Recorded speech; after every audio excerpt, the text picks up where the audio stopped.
สบายดีสวัสดีพ่อแม่พี่น้องเนาะมือนี่เนาะพี่น้องนุ่นกับสิพาพี่น้องเนาะออกไปไฮของน้องๆกันอีกแล้วเนาะหลังจากที่น้องเดือนกับน้องแก้วเนาะสองคนกับว่าพื้นกับปีนี้พื้นกับเฮ็ดไฮกว้างพอสมควรนุ่นก็เลยอยากไปไฮน้องไปเบิ่งไฮน้องเดือนพื้นเพราะว่าช่วงนี้ก็เป็นช่วงที่แบบว่าเจ้าซักเข้าไฮแล้วเป็นที่เรียบร้อยแล้วก็เข้าก็เริ่มงามแล้วเนาะตอนนี้เขาก็เกี่ยมพร้อมที่จะไปไฮแล้วแต่ละคนก็คือเกี่ยมข้าวเกี่ยมน้ำแล้วก็เป้ถุงเป้แวกเนาะเขาจะไปเสียหญ้าไฮกันนี่เดี๋ยวสิพาพี่น้องมาเบิ่งเนาะมีทุกคนพร้อมมากสวัสดีเด้มื้อนี้ก็จะมีน้องแก้วน้องเดือนน้องยาเนาะแล้วก็เด็กๆอยู่แถวนี้เนาะเขาเจ้าอยู่ส่วนยางเนาะนี่คือเขามาฮอดเกือบว่าครึ่งทางกันแล้วเนาะเพราะว่าเขาก็ขี่รถขึ้นมาเนาะแล้วก็มาจอดอยู่สวนยางพาราเนาะแม่นบ่น้องเดือนเพราะว่าเขาจะไปให้น้องเดือนนี้จากนี้ไปไกลบ่ไกลปานใดเนาะน้องแก้วเคยไปแล้วบ่เคยไปแล้วเนาะย่าดูยังบ่เคยไปเนาะเดี๋ยวบรรยากาศสิเป็นแนวใดเนาะน้องๆ3คนจะเป็นคนที่แบบว่าจะออกกล้องตลอดแล้วเดี๋ยวนี้เราก็จะเป็นคนนำทางเอื้อยเนาะไปพากันไปกันเลยบ๊ายบายน้องมีนาสิยอดเลยจะไปปะแล้วเนาะนี่จะเป็นเด็กน้อยอยู่สวนยางเขาเจ้าจะมาจ้างปาดยางอยู่นี่ก็เรียกเป็นเลี้ยงไก่ต่างๆนี่จะเป็นสวนยางของอื่นเจ้ามาจ้างปาดยางอยู่นี่เนาะแล้วก็น้องเดือนกับอันไม่เท่าเนาะเฮ็ดไฮอยู่เทิงนี่แหละว้ายย่างไอ้เป็นแหลนเด้เบิ่งสภาพพี่พวกแกก่อนนะเปถุงอุลุละไปหัวหน้าแก้นของเฮานุ่งเสื้อเดส่งเดอย่างน้องมื้อนี้สิพาไปเนาะน้องเดือนกับอันไม่เท่าอยู่กัน2คนแต่ละปีก็จะเฮ็ดไฮเฮ็ดหยังเนาะโอ้ยยางพาราบ่เป็นเอาแล้วฝนตกเนาะเป็นไปนี่หมดนี่น้ำขังเด็ดนะน้ำขังเนาะฝนตกใส่น้ำกรดบทันนี่เลยเต็มน้ำก็ใส่แกไม่ต้องไปวนไป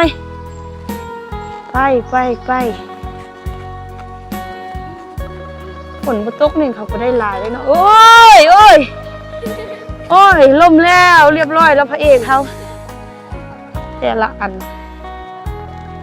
ยางเต็มไปน้ำเนาะยางบ่ค่อยมีต้นยางนี่กับเจ้าปลูกตอนสมัยนู้นยังน้อยแล้วแถวนี้มันจะเป็นปาโนเขาเจ้าถางปลูกยางมาเนาะเคยมาหาโนแถวนี้เนาะโอ้ยกว้างยางคนอื่นปาดยางมาเรื่อยๆเนาะน้องยางก็จะพามาเบิ่งว่ามีเห็ดปวกบ่ว่านี่กระเวียนนี่ก็มีแต่หูงูเฮ้ยแต่ยอดเลยได้มัดนี่ละงูแปลว่ามัดงูแปลว่ามัดเนาะภาษาเนาะโอ้ต้นยางเขาเมื่อกี้คือว่าเขาเจ้าปลูกบกว้างเนาะ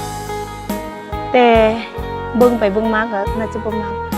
4-5,000 ต้นนี่หายางมาอะไรอย่างหนึ่งเนาะก็เกือบว่าพ้นแถวยางพาราแล้วโอ้ยบรรยากาศดีเลยทุกทีเนาะทุกคนก็คือเมื่อยยางมากับพักไปเนาะมาขึ้นภูเรื่อยๆไป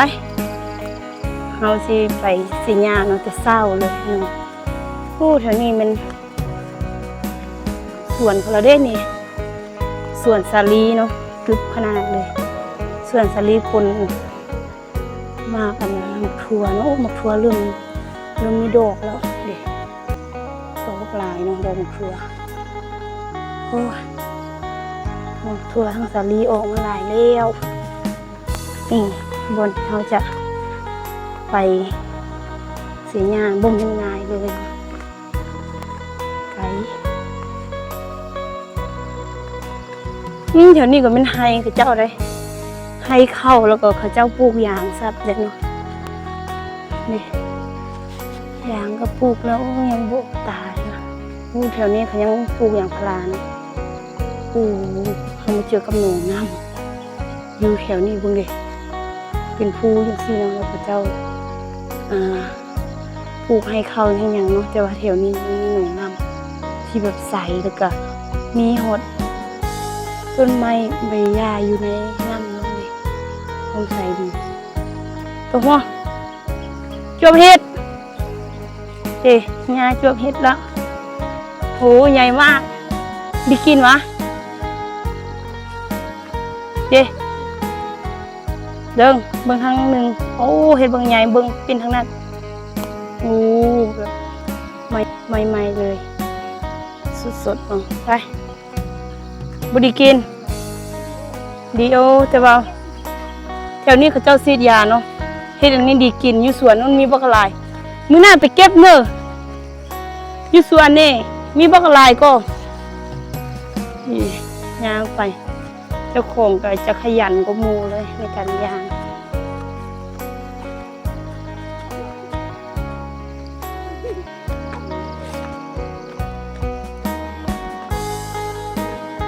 ขึ้นภูแล้วไปโค้งไปว้ายมาฮอดแล้วถึงภูเหนื่อย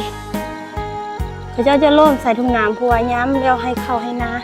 ให้เข้าหรือว่าสาลีสักจังซี่เนาะเขาก็จะโปรยงัวโปรยอย่างจังซี่เนาะโอ้ตียอดไหมโอ้นี่โอ้นี่กี่โอ้ดิเห็ดขนชนิดน้อยโอ้เขาเห็ดขนดิเห็ดขนออกบักหลายเนาะเห็ดน้องออกบักหลายเห็ดขนเนาะชนิดน้อยเดืองอยากเก็บแต่ว่าอันแถวนี้เขาเจ้าพุ่นยาขยานยันบุเป็นกินดังยาแยกมาไปโอ้ปลายพวกนี้ทันกันในที่สุดเนาะเฮาก็มาฮอดให้เป็นที่ห้อยนะยาเพิ่นไปซอกอันแนวกินก่อนว่าซั่นยามสิมีแนวสิแกงโนหวานเนาะระวังเด้อย่านงูเขียวได้โรคเคียตามนั้นเนาะดีนังแก้วมันตึ๊บโพดบนศอกโนนเห็นเรื่องง่ายเราจะพูดนะคุยนี่คนก็คือพากันโซ่แนวกินบูบี้กับยางนี่เนาะนี่ในที่สุดเราก็มาถึงไฮของน้องเดือนเลยโอ้เขาไฮพวกงามบุญของไฮก็งามชุดลูกหูลูกตาเขาพุ่นเป็นเมียนใช่ป่ะตึ๊บในนึงนี่เตรียมพร้อมแล้วบ่จะมาเสียยาไฮนี่พร้อมแล้วเนาะมาโอ้มันบ่งามดิเข้านี่บ่ให้วาเลยเดือนกินบ่หมดแล้ว2 คนกินซื่อ3 คนมาโอ้กระเวลเกลือเก็บปลาซีดเอาเยอะเก็บปลากุดงองเนาะไม่เท่าว่าบ่ได้ฉีดยานะอาจจะเสียยา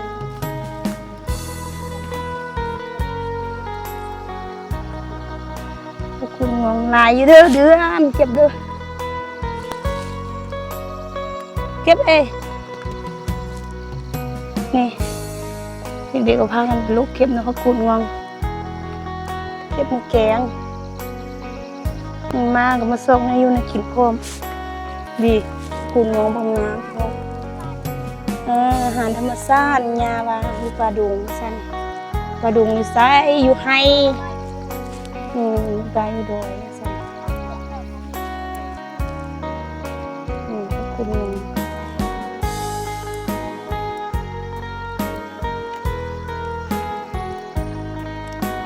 นี่ ชิมาให้ว่าสั้นมาเก็บประกันมาเก็บประกูลก็ได้หลายแล้ว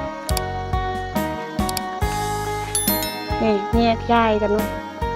พากันเก็บเด้อบ่มีอันกินตอนสวยได้บ่งามๆน้องเบิ่งเข้าไห้เบิ่งตูบเนาะยังบ่ฮอดตูบเทื่อได้แนวกินแล้วโอ้ยได้ยินเสียงเขา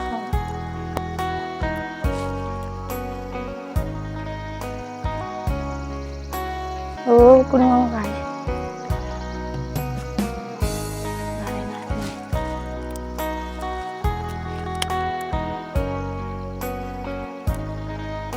เก็บจำให้เข้าไม่ต้องเหยียบเข้าเด้อเก็บจะผักกูดเด้อได้ลายไหมงามเบิ้งมาซูมันใกล้ๆพี่ยางมาใกล้ๆเบิ้งโอ้โหได้สำนั่นสิพ่อกินวะบุหูเทือเนาะยังเก็บอยู่เข้าให้ทำงานเขาเลยเนาะดูสามีเนาะแน่นมดเลยเห็นเขียวๆเลยนะ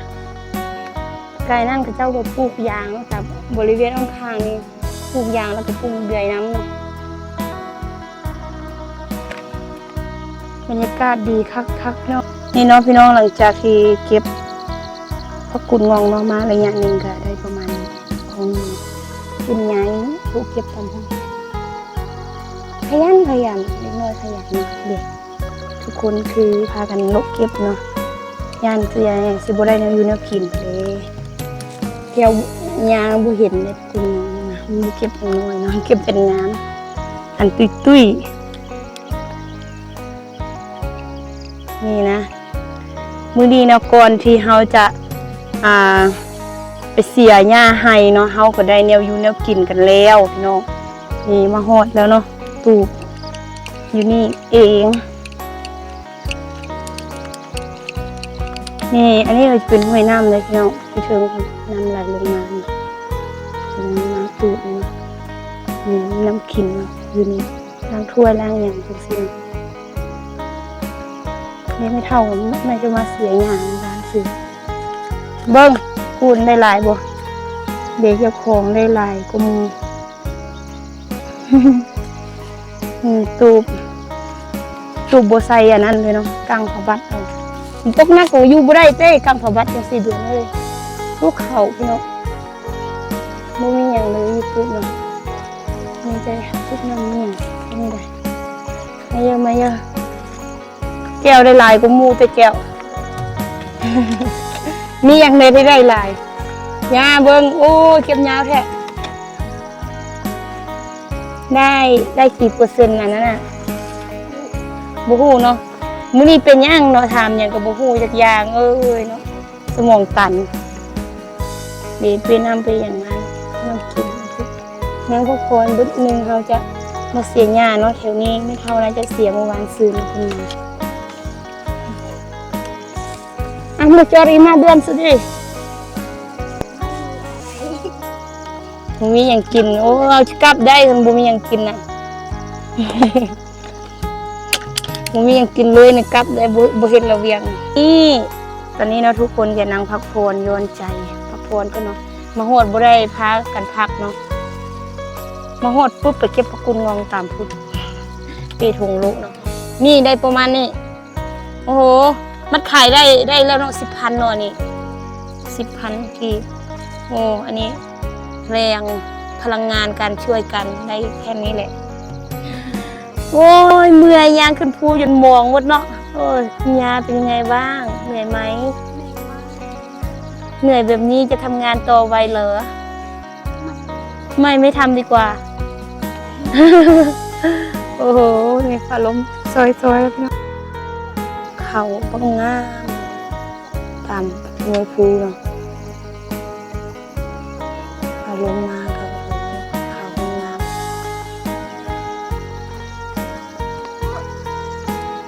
นี่นะตึ๊บอีก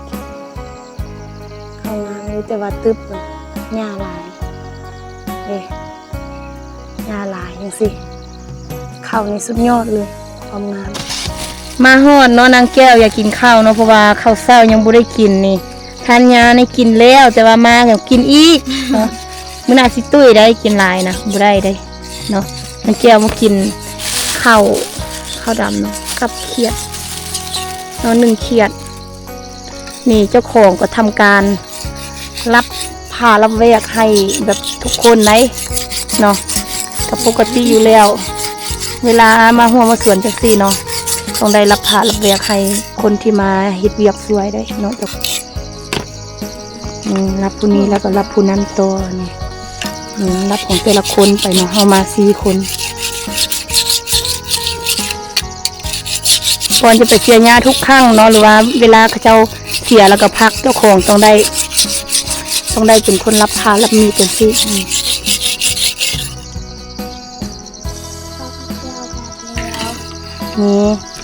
ทุกคนต้องฮู้เวียกเนาะนี่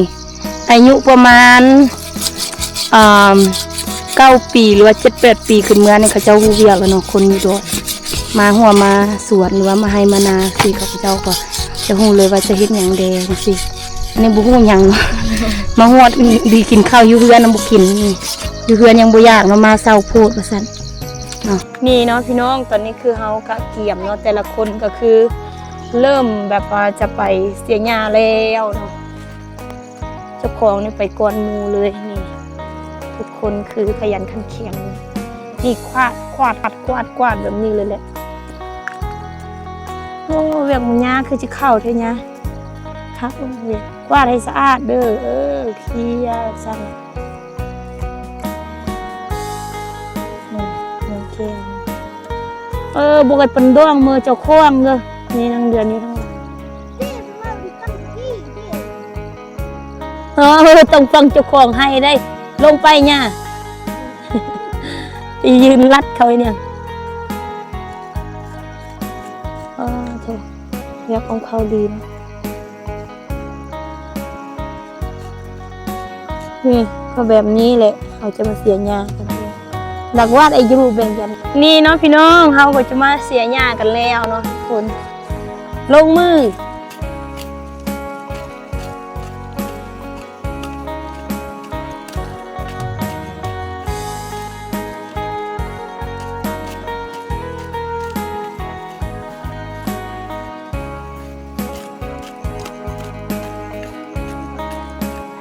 มื้อนี้นุ่นมาเอาให้งานน้องเดือนเนาะที่เอาไปปลูกข้าวหน้านำเนาะ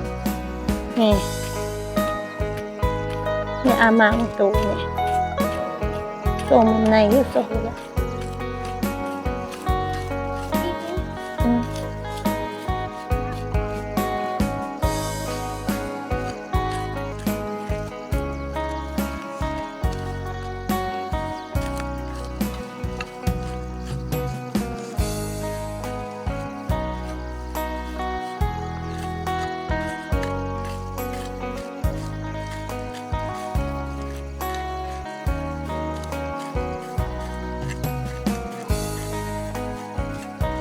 เขางามแต่งามบานลงพัดสวย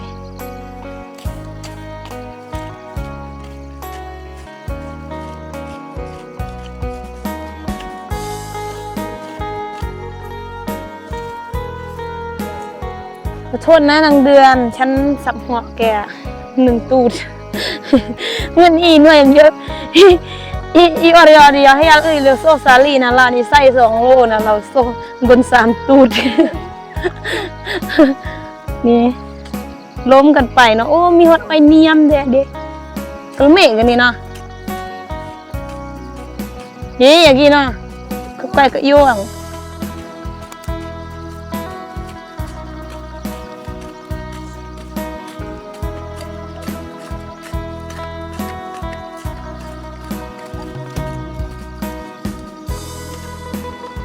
มันยังเยอะเลยให้เราจะก็กล้าหัวลองดีหิวแล้ว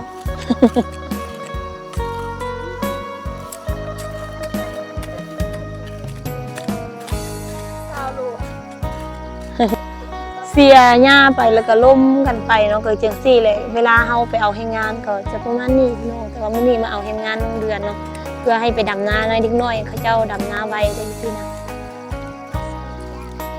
จ้างวะโอ้เนี่ยไปช่วยเดียวไม่ต้องจ้างมึงมีเงิน ว่าโทรเวียงเดือนเนาะเข้าดีครับแรกกดแนวก็จะเสียยาประมาณนี้เลยบนมอเข่าจะสั่นกับลบเอาเนี่ย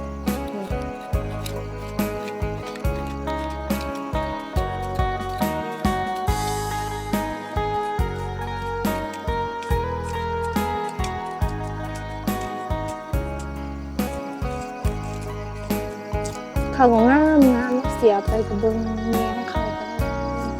นี่เนาะพี่น้องหลังจากที่เขาก็เสียหญ้าให้เนาะมาอะไรอย่างหนึ่งเนาะเสียแถวถึงคุณไปเนาะก็ได้2-3 แถวโมเมนต์บอลเพราะว่ายืนเป็นแถวเด้เสียขึ้นเมื่อแล้วก็เมื่อยกับพักผ่อนเนาะตอนนี้ก็คือน้องๆเพิ่นหิวข้าว